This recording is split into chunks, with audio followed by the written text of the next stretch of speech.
Rajya Sabha TV का ये बेहद ख़ास प्रोग्राम है गुफ्तगू, और गुफ्तगू में आज हमारे साथ हैं युवा फिल्मकार आनंद गांधी। ना हम जानामि कंपी देवम न दैवम णत्ति इसरोणि अंता णत्ति सग्गा भूमिण निर्यम नो जगकर्ताणो विकतायणाय जगहि सरोपोवि न रक्षौ न भक्षौ न कालायो आदित्यो दण्डनायो कम्मुणो चैव दण्डम् हंसयमेवा सट्ठा भूताय मे सुहदुह। आम फिल्मों के नाटकीय कथानकों और स्थूल विषयों से अलग एक फिल्म मन को टटोलती हुई। As the planks of Theseus's ship needed repair, it was replaced part by part, up to a point where not a single part from the original ship remained in it anymore. Is it then still the same ship?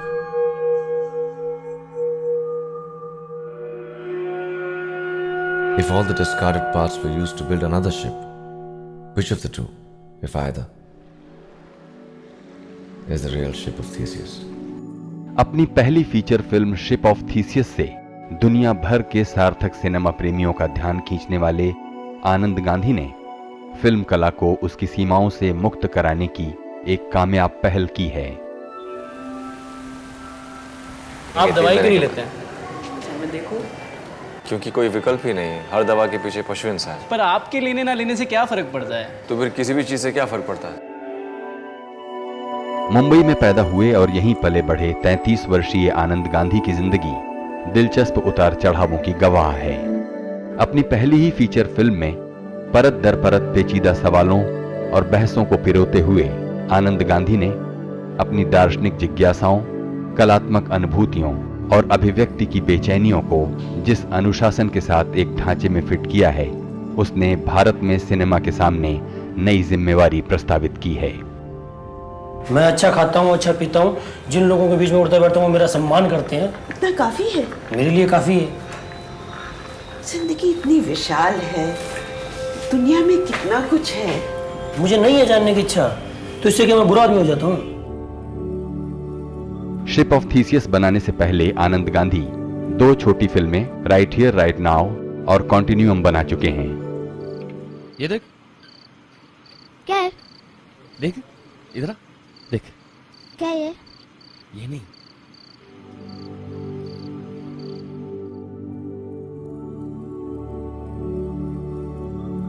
फिल्में बनाने के अलावा नाटकों और TV में बहुत गहरे धंसे रहे आनंद एक अध्ययनशील, सजग और उधेड़बुन में लगे हर पल किसी नई गुत्थी से उलझते रहते हैं।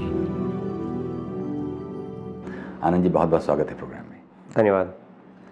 हमें बताइए कि एक अनोखी फिल्म शिप ऑफ थीसियस, जो कि आपकी पहली फीचर फिल्म है, इसको बनाकर दुनिया भर में शोहरत के और कामयाबी के झंडे गाड़ने के बाद जो ज़िंदगी है उस पर नज़र डालने से पहले सरसरी तौर पर हम ये जानना चाहते हैं कि फिल्मों में ख़ास तौर पर ये जो ऑडियो विजुअल दुनिया है, इसमें आपका आना कैसे हुआ?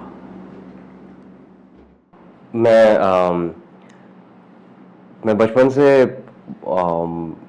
ये सोचता था कि मैं बड़ा होकर वैज्ञानिक बनूंगा। फिर एक ऐसा अरसा आया जब मैंने सोचा कि मैं वैज्ञानिक बनूंगा और मैं जादूगर भी बनूंगा, और ये सोचा कि और लिखने की ख्वाहिश हमेशा से थी। मैंने पहली बार लिखना शुरू किया 6 साल की उम्र में। 6 साल की उम्र? हाँ, जब लिखना सीखा तभी से मैंने लिखना शुरू कर दिया। ये सब कहाँ पर हो रहा था? आप पैदा कहाँ हुए? किस तरह का परिवार था? मुंबई में हो रहा था। मेरी परवरिश मेरी माताजी ने की और फिर मेरे नाना नानी ने, और इस दरमियान बहुत ही प्रोत्साहन मिला। पूरे मेरे बचपन में बहुत ही प्रोत्साहन मिला। मैं जो भी करना चाहता था उस चीज़ को लेके बहुत सारा प्रोत्साहन मिलता था। फिर से मुझे बताइए कि मुंबई के किस इलाके में ये हो रहा था, और आप लोग कितने भाई बहन हैं, और आपकी माँ ने आप को पाला, इसका मतलब आपके पिता नहीं हैं? जी, मेरी माताजी और मेरे पिताजी अलग हो गए जब मैं 7 साल का था और फिर वो गुजर गए। तो मेरी उनके साथ बहुत ही कम जान पहचान रही। मैं उनको मैं ज़्यादातर 1 साल 2 साल की उम्र से सिर्फ अपनी माताजी को ही जानता था, उनके साथ ही रहता था, उनके साथ ही। तो ये कौन सा इलाका में? मैं ज़िंदगी के पहले 7 साल साउथ बॉम्बे में, प्रिंसेस स्ट्रीट में। उसके बाद मेरी माताजी मुझे लेकर मेरे नाना नानी के यहाँ बोरीवली आ गई, तो सबर्ब्स में बॉम्बे के। और उसके बाद मैं जब 15 साल का था तब हम लोग घाटकोपर गए। और उसके बाद 20-22 साल की उम्र में मैं मलाड अंधेरी इस नेबरहुड में शिफ्ट हो गया। और इस बीच पढ़ाई क्या होती रही? सो इस बीच बहुत ही अलग अलग प्रकार की चीज़ों में दिलचस्पी रही। जैसे मैं बता रहा था कि मुझे वैज्ञानिक बनना था, जादूगर बनना था, लेखक बनना था, कलाकार बनना था। और जैसे जैसे मैं बड़ा होते गया मुझे ये एहसास होते गया कि अगर मुझे वैज्ञानिक, जादूगर, कलाकार, लेखक ये सभी बनना है तो मैं फिल्म मेकर बन जाऊं तो ये सब चीज़ें एक साथ कर सकता हूं। और कॉलेज मैंने यहीं मुंबई में की, पर कॉलेज एजुकेशन मुझे बहुत इंटरेस्टिंग नहीं लगा, क्योंकि जो भी चीज़ें कॉलेज में सिखाई जा रही थी या तो मुझे ऑलरेडी पता थी या तो बहुत ही आर्केक चीज़ें थी, बहुत ही इर्रेलेवेंट चीज़ें थी जिसका अभी मेरी ज़िंदगी के साथ कोई रेलेवेंस नहीं था। और कॉलेज में आप क्या सब्जेक्ट्स आपके कौन सी? मैंने कॉमर्स और इकोनॉमिक्स की पढ़ाई की थी, पर उसमें मुझे उस वक्त ऐसा नहीं लगा कि मैं इकोनॉमिक्स पढ़ रहा हूँ। मैं इकोनॉमिक्स में काफ़ी दिलचस्पी रख रहा था, मैं पॉलिटिक्स में भी दिलचस्पी रख रहा था। मुझे फ़िलासफ़ी में, ख़ास करके फ़िलासफ़ी में, साइकोलॉजी में बहुत ही गहरी दिलचस्पी थी। पर कॉलेज में ऐसी कोई भी चीज़ नहीं थी जिसका एजुकेशन के साथ कुछ ताल्लुक़ था। तो उस टाइप के मैकेनिकल प्रोसेस में मुझे लगा कि मैं अपना वक्त ज़ाया कर रहा हूँ और मुझे मेरे समय का पूरा इस्तेमाल करना चाहिए अपने आप को। और वो तभी हो सकता है कि जब मैं अपना अभ्यास खुद डिज़ाइन करूँ, अपनी पढ़ाई, अपनी एजुकेशन खुद डिज़ाइन करूँ। इसलिए मैंने कॉलेज से ड्रॉप आउट किया। पर कॉलेज से ड्रॉप आउट मैंने एजुकेशन के लिए किया, एजुकेशन के ख़िलाफ़ नहीं। तो उसके बाद मैंने अपने आप को बहुत ही डिसिप्लिन किया और वो सारी चीज़ों में पढ़ाई करनी शुरू की जिन चीज़ों में मुझे दिलचस्पी थी। तो उसके बाद मैंने छोटे छोटे कोर्सेज़ किए, अलग अलग वर्कशॉप्स किए, अलग अलग सेमिनार्स अटेंड किए, अक्रॉस द कंट्री में अलग अलग लोगों के साथ रहा, लोगों के साथ काम किया। बहुत ही हैंड्स ऑन तरीके से मैंने अपनी एजुकेशन डिज़ाइन की। मैं बात कर रहा हूँ 97 की, जब मैं 16 साल का था, 16-17 साल का, 97-98 की। मतलब भाई कॉलेज छोड़ने के कॉलेज फौरन बाद। इस बीच में अगर ये बहुत निजी और ज़ाती सवाल नहीं है और जो अगर आपको परेशानी ना हो, मुझे बताइए कि परिवार में माँ जिस तरह आपको पाल रही थी, और आप लोग कितने भाई बहन थे, और क्या घर की आर्थिक स्थिति ऐसी थी जिससे कि आप देश विदेश की भी यात्रा कर सकते और बिना किसी नौकरी के दबाव में पढ़ाई छोड़कर और अपनी तरह का एजुकेशन डिज़ाइन कर सकते? नहीं, घर में आर्थिक स्थिति तो कुछ खास नहीं थी। बहुत ही मेरे नाना नानी बहुत ही साधारण जीवन जी रहे थे, और मेरी माताजी जब उनके साथ मुझे के आगे रहने के लिए, तब जीवन बहुत ही साधारण था। और बहुत ही एक छोटा सा घर था, एक चाली के बाहर, जिस घर की एक दीवार पतरे की बनी हुई थी, एक दीवार ईंट की थी, पर उस ईंट की दीवार में से एक पेड़ आ रहा था अंदर। और साथ ही में नानी जी बहुत ही हमेशा आकर्षित रही है साधु संतों की ओर। तो बचपन से परवरिश का वो भी एक बहुत ही महत्वपूर्ण हिस्सा रहा, जहाँ पे अलग अलग प्रकार के लोग, अलग अलग प्रकार के विचारों से, अलग अलग प्रकार के धार्मिक साहित्यों से भी एक पहचान हुई, एक मुलाकात हुई। और उस दरमियान प्रश्न खड़े हुए, उस वजह से शायद बहुत सारे प्रश्न, बहुत सारे सवाल खड़े हुए। और सालों बाद मुझे मेरे फ़िलासफ़ी टीचर डॉक्टर अंतरकर ने कहा कि फ़िलासफ़िकल प्रश्न, दार्शनिक प्रश्न वो प्रश्न हैं जो बच्चे भी पूछ लेते हैं, पर उसका जवाब पंडित भी नहीं दे पाते हैं, उसका जवाब स्कॉलर्स भी नहीं दे पाते हैं। और तो वो सवाल जो आज भी है ज़िंदगी में, वो सवाल तब पूछने शुरू हो गए। हम कौन हैं, कहाँ से आए हैं, क्यों आए हैं, क्या हो रहा है, क्या ज़िंदगी का कोई पर्पस है, क्या वो पर्पस ढूंढा जा सकता है, क्या हम कंक्लूसिवली कभी ये जान सकते हैं कि ब्रह्मांड किस चीज़ का बना हुआ है और कैसे बना हुआ है। ये तो खैर बाद में हुआ होगा, और जो कि अभी भी आपकी, और ये शायद मरतेदम तक ये क्वेस्ट जारी रहेगी कि हम कौन हैं, ज़िंदगी क्या है, इसका मकसद क्या है, जो कि आप अपनी फ़िल्म में भी बहुत ही सघन तरीके से डील कर रहे हैं। ख़ास तौर पर शिप ऑफ थीसिस से मैंने आपकी चूँकि पहली वाली फिल्में नहीं देखी, इसलिए मैं नहीं कह सकता कि उसमें फ़िलोसॉफिकल क्वेस्ट क्या है। लेकिन आप कह रहे थे कि ये जो 15-17 साल की उम्र है जिसमें आप अपना एजुकेशन खुद डिज़ाइन करने लगे, और उसके साथ साथ फिर आप आय के स्रोत आपने क्या ढूंढे होंगे, ये भी तो एक सवाल है। जी, तो जब हम घाटकोपर मूव हुए, मेरी माता जी की ने जब पुनः शादी की, और तब ये हुआ कि मेरी माता जी की आर्थिक स्थिति कंफर्टेबल हो गई, और मेरे जो पिता है, मेरे जो स्टेप फादर है, वो बहुत ही खूबसूरत इंसान है, बहुत ही बढ़िया इंसान है। तो उन्होंने कभी भी कोई भी डिस्कम्फर्ट नहीं आने दिया इन द सेंस कि हमेशा चीज़ें फैसिलिटेट की। तो जो मैं जो चीज़ें करना चाहता था वो मैं करता रहा। जैसे ही मैं 19 साल की उम्र से मैंने काम शुरू किया। मैं काम तो कर ही रहा था, मैं 15-16 साल की उम्र से काम कर रहा था। मैं ग्राफिक डिज़ाइन करता था, मैंने ग्राफिक डिज़ाइन स्टूडियो शुरू किया था 16 साल की उम्र में, सिसरोस ग्राफिक्स नाम का। और उसके बाद में हम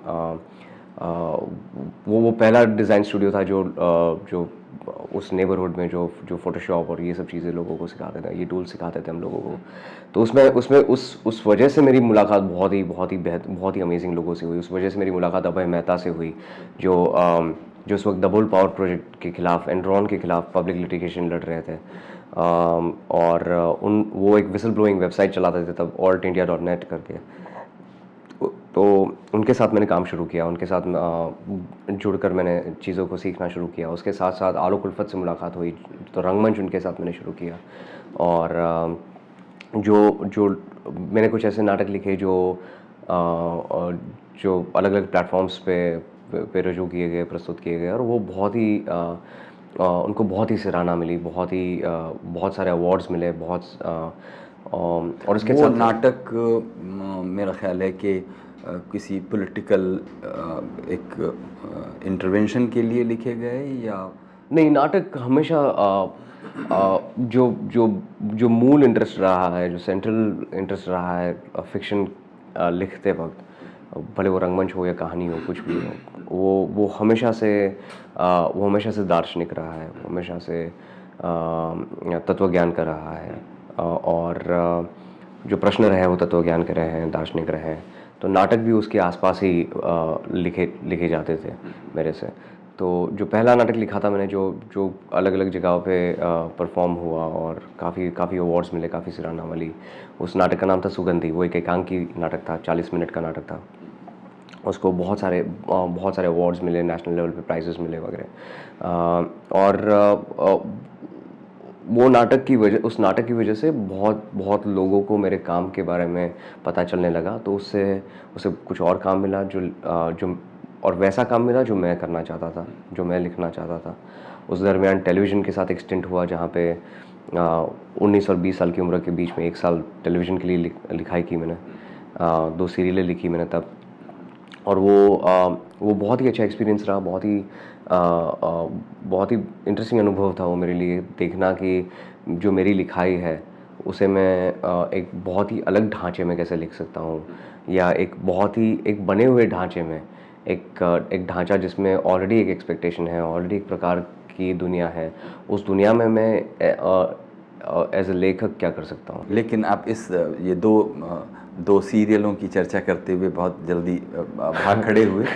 एक तरफ आप कह रहे हैं कि वो आपका चुनाव था कि आप उस तरह की लिखाई को देख सकें कि आप उस फ्रेमवर्क में कैसा लिख पा रहे हैं, लेकिन आज हम जानते हैं कि वो दो सीरियल जिनकी बात आपने कही, आप खुद ही बताएंगे कि वो दो सीरियल कौन से थे जिनको जो बहुत रिफाइंड रुचि के लोग हैं जो आज आपकी फ़िल्म शिप ऑफ थीसिस देख रहे हैं, उनको शायद वो फूटी आंख ना सुहाते हो रहे हों वो सीरियल, लेकिन अगर बाय चॉइस आप उसमें उतरे तो वो क्या वजह थी?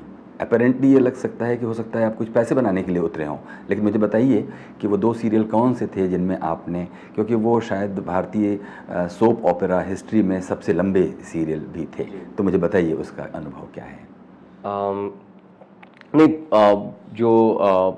जो मेरे लिए जो चीज़ थी उस स्पेस में जो मुझे आकर्षित कर रही थी वो लिखने के लिए, वो कुछ वो आर्थिक नहीं थी, वो कारण कोई भी आर्थिक नहीं थे, वो कारण बहुत अलग अलग थे।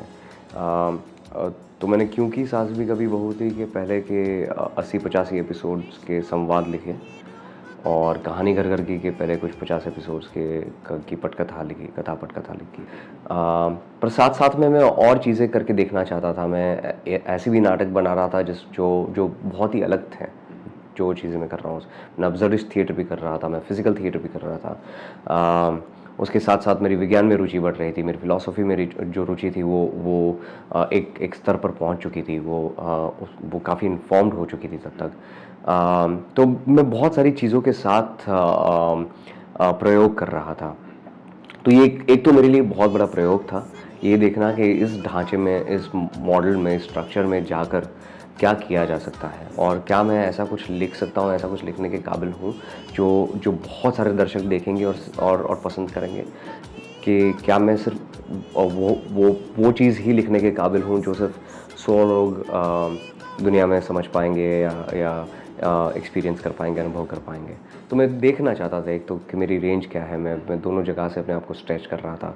ये एक्सपेक्टेशन के साथ मैं बिल्कुल गया था कि शायद मुमकिन होगा, शायद संवाद लिखने में मैं कुछ ऐसी लाइनें लिख दूंगा जिससे कुछ जगहों पे कुछ अवेयरनेस के बीज बोए जाए और कुछ ऐसी बातें अंदर प्लांट हो जाए कि कुछ ऐसी सिचुएशंस बन जाए जिससे कुछ लोग इंस्पायर हो जाए एक तरीके से सोचने के लिए। ये अभिलाषा थी। ये हुआ या ना हुआ ये मुझे नहीं पता है, मुझे लगता है कि शायद नहीं हुआ, नहीं हो पाया उस ढांचे में, उस स्ट्रक्चर में वो कर पाना। जबकि मैं ये बिल्कुल मानता हूँ कि वो बहुत ही सक्षम माध्यम है और उस माध्यम का इस्तेमाल ठीक से नहीं हुआ है। मैं ये बिल्कुल आज भी मानता हूँ कि डेली सोप जैसे एक माध्यम को यूज़ करके जो बहुत ही जो एक मिडिल क्लास इकोनॉमी पे बेस्ड है, यानी कि वो बेस्ड है उन लोगों पे जो लोग जिन लोगों को एक्सेस है टेलीविज़न सेट को सबसे पहले इस देश में, दूसरी बात केबल टीवी को शायद, और तीसरी बात जिन लोगों के पास एक्सेस है उन फाइनली उस पे जो प्रोडक्ट्स बेचे जा रहे हैं उन प्रोडक्ट्स को खरीद पाने। अब जो प्रोडक्ट्स बेचे जा रहे हैं उनके साथ आपको अगर दिक्कत हो और आप ऐसा एक माध्यम बना रहे हो जो वेहिकल है उन प्रोडक्ट्स को बेचने का, तो सबसे पहले तो आपके साथ आपको अपने आप से वहीं पे और तो ये बहुत सारे प्रश्न खड़े होने लगे थे तब मेरे दिमाग में, और मैं सोच रहा था कि ये कैसे करें, और शायद तब मेरे पास सोल्यूशंस नहीं थे। अब मैं जैसे जैसे इन चीज़ों के बारे में सोचता हूँ मुझे लगता है कि अभी मेरे पास कुछ ऐसे सोल्यूशंस हैं जहाँ जो ऐसी चीज़ें करनी चाहिए, और इसलिए हम कर भी रहे हैं। हम उस स्पेस में अभी फिर से मैंने 10 साल से सोचा था कि मैं कभी टेलीविज़न नहीं करूँगा ज़िंदगी में, क्योंकि उस माध्यम के साथ मुझे थोड़ी सी घिन सी आ गई थी। पर अभी मुझे लगता है कि वो इतना सक्षम माध्यम है कि उसे ऐसे ही नहीं छोड़ देना चाहिए। तो उस वक्त मुझे याद है कि मैंने माल्कम एक्स के बारे में एक चीज़ पढ़ी थी जो बहुत ही खूबसूरत थी। माल्कम एक्स ने एक बहुत ही खूबसूरत उदाहरण दिया था एक बार कि 2 प्रकार के जब स्लेवरी थी अमेरिका में तब 2 प्रकार के स्लेव्स हुआ करते थे, हाउस स्लेव्स और फील्ड स्लेव्स, घर में रहने वाले स्लेव्स और खेत में काम करने वाले स्लेव्स। अब ये जो 2 स्लेव्स थे उनकी जो रहनी करनी थी वो थोड़ी सी अलग थी एक दूसरे से। जो फील्ड स्लेव्स थे जो खेत में दिन रात तन तोड़ते थे उनकी जो रहनी थी वो ये थी कि उनको 16-16 घंटे ठंड में धूप में काम करना पड़ता था। उनके पास उनके बदन पे कपड़े नहीं थे, उनको खाने को खाना नहीं था, और उनके पास एक गर्म जगह नहीं थी जहाँ पे वो जाके अपने आप को रख सकें। जबकि जो हाउस स्लेव्स थे, उनके छत पर उनके सर पर छत थी, उनको जो कपड़े मिलते थे वो उनके मालिक दे देते थे उनको कपड़े, पहने हुए कपड़े, और उनको खाना भी मिल जाता था जो घर का बचा बचा खाना होता था। तो बहुत ही कंफर्टेबल जगह में रहते थे एक तरीके से, मतलब जो कंपेरेटिवली कंफर्टेबल जगह में रहते थे और खुश थे कहीं ना कहीं शायद। तो जब घर में आग लगती थी तो हाउस स्लेव दौड़ के आते थे, फील्ड स्लेव दौड़ के आते थे हाउस स्लेव के पास और कहते थे कि चलो निकलते हैं यहाँ से, और फील्ड स्लेव हाउस स्लेव को बांध देते थे कि चलो काम करो, हमारा घर बचाओ। और ये जो उदाहरण था ये मेरे दिमाग में बहुत दिन रात चलने लगा था। उस वक्त मैं सोचने लगा था कि क्या मैं एक हाउस स्लेव हूँ जिसकी पूरी की पूरी बाजी ये है कि कैसे ऐसे फील्ड स्लेव को बांध के रखें इस पूरे सर्कल में। दूसरा एक उदाहरण था, मैं वक्त ज़्यादा ले रहा हूँ। नहीं बहुत अच्छा है, जी बताइए। दूसरा एक उदाहरण था पी साइनस का दिया हुआ, जो सालों के बाद मैंने देखा था। जो पी साइनस ने बहुत ही खूबसूरत उदाहरण दिया था कि नीरो जो रोमन एम्परर था, नीरो नाम का, बहुत ही क्रूर एम्परर था, और उसने एक ज़माना ऐसा आया रोम में जब रोम की जगह जगह पे प्रॉब्लम्स थे। रोम के अपने जगह जगह पे बहुत सारे प्रॉब्लम्स थे। रोम का नॉर्थ जल रहा था, रोम का नॉर्थ ईस्ट जल रहा था, रोम का सेंटर जल रहा था। तो रोम के हर एक पार्ट में कुछ ना कुछ चैलेंजेस थे। किसान मर रहे थे और हर प्रकार के प्रॉब्लम हो रहे थे रोम में। और तब नीरो को लगा कि ये जो प्रॉब्लम है अभी ये प्रॉब्लम वर्किंग क्लास से थोड़ी थोड़ी अभी ऊपर आ रही है, कि लोगों को ध्यान नज़र आ रही है ये बात कि रोम में बहुत सारे प्रॉब्लम्स है, तो सबको भी डिस्ट्रैक्ट करना ज़रूरी है। तो नीरो ने एक बहुत बड़ी पार्टी थ्रो की। He threw the biggest party ever in the history of Rome, और उसमें उसने सबको बुलाया, मनी लेंडर्स, ट्रेडर्स, रॉयल्स, हर एक मिडिल क्लास से लेके एलिट क्लास के लोगों को सबको आमंत्रण, सबको न्योता दिया गया, और सबके लिए एक बहुत बड़ी पार्टी योजी गई। और उसमें ये था कि रोम जल रहा है पर ये लोग पार्टी कर रहे हैं, और नीरो फिल कर रहा है, नीरो बांसुरी बजा रहा है, और दिन रात पार्टी हो रही है। रात को जब पार्टी हो रही है तब लाइट कहाँ से लाए? सारा फायरवुड ये लोग ख़त्म कर चुके थे अपनी पार्टी में। तो क्योंकि फायरवुड ख़त्म हो चुका था तो they got prisoners and they burn the prisoners at stake. उन लोग ने प्रिजनर्स को जला दिया, पॉलिटिकल प्रिजनर्स को जला दिया, ताकि जगह को लाइट अप किया जाए। और पी साइनस एक बहुत ही अच्छा क्वेश्चन पूछते हैं वो अपने इस उदाहरण में कि नीरो, चलो एक मिनट के लिए छोड़ देते कि नीरो कौन था, क्या कर रहा था, क्यों कर रहा था। नीरो के गेस्ट कौन थे? ये नीरोज गेस्ट्स वो क्या कर रहे थे वहाँ पे? जब रोम जल रहा था, जब उनका देश जल रहा था, तो वो लोग कैसे पार्टी कर रहे थे? और कुछ ऐसे सवालों ने हमेशा से एक डिस्कम्फर्ट क्रिएट की, और वो डिस्कम्फर्ट है जो मुझे प्रोपेल करता है। इच्छा तो ये होती है कि कुछ ना करो। काश ऐसी जगह में होते हम जहाँ पे कुछ नहीं करना पड़ता। काश ऐसी जगह में होते हम जहाँ पे रोज़मर्रा इतने सारे प्रॉब्लम्स नहीं होते, तो मैं बहुत खुश होता। पर ये डिस्कम्फर्ट है नहीं करने का, कि मैं कैसे पार्टी कर सकता हूँ, कैसे शांति से बैठ सकता हूँ जब ये सब चीज़ें हो रही है, कैसे मैं नीरो का गेस्ट बन सकता हूँ। ये कुछ सवाल ज़िंदगी भर रहे हैं, जो पॉलिटिकल सवाल है, और जो फिलॉसफिकल सवाल है वो शिप ऑफ थीसिस में फाइनली उतरे हैं। वो भी ज़िंदगी भर के सवाल रहे हैं पिछले 12 साल के। तो वो टेलीविज़न सीरियल्स लिखते वक्त ये सारे सवालों की शुरुआत हुई थी। ये सवाल पूरी तरह से बने नहीं थे, पर इन सवालों की शुरुआत हुई थी कि मेरा रोल क्या है, मैं क्या बेच रहा हूँ, किसको बेच रहा हूँ, क्यों बेच रहा हूँ, और मैं क्या बातें बता रहा हूँ, क्या इम्पैक्ट है इन बातों का। आनंद जी, बातों का सिलसिला इस तरह चल रहा है आपके साथ कि दिल करता है कि ये बातें कभी ख़त्म ही ना हो, क्योंकि जिस तरह आपकी क्वेस्ट है ज़िंदगी को लेकर और सवालों को लेकर, वो ख़त्म नहीं होती। बातें बहुत दिलचस्प हैं। हम समझते हैं कि जहाँ तक हम पहुँच गए हैं इसमें बातचीत को यहाँ पर हम विराम देते हैं और बातचीत का अगला हिस्सा हम अगले प्रोग्राम में जारी करेंगे। आनंद गांधी के साथ बातचीत का ये सिलसिला जारी है। प्रोग्राम का अगला हिस्सा देखिए अगले प्रोग्राम में। कुछ कहना चाहते हो गुफ्तगू के बारे में तो हमें लिखिए feedback.rstv@gmail.com पर। एक बहुत बड़ी प्रजा है जो अब तक इस बात के साथ सहमत नहीं है कि शायद पृथ्वी गोल है, इस बात के साथ सहमत नहीं है कि हम इवॉल्व हुए हैं 450 करोड़ साल में, कि किसी भगवान ने हमें यहाँ पे बना के रख नहीं दिया है। मतलब ये बहुत ही बेसिक बातों पे लोग अब तक सहमत नहीं हुए हैं, जो फैक्चुअल है और जो फैक्ट्स एस्टैब्लिश होकर 300-400 साल हो चुके हैं।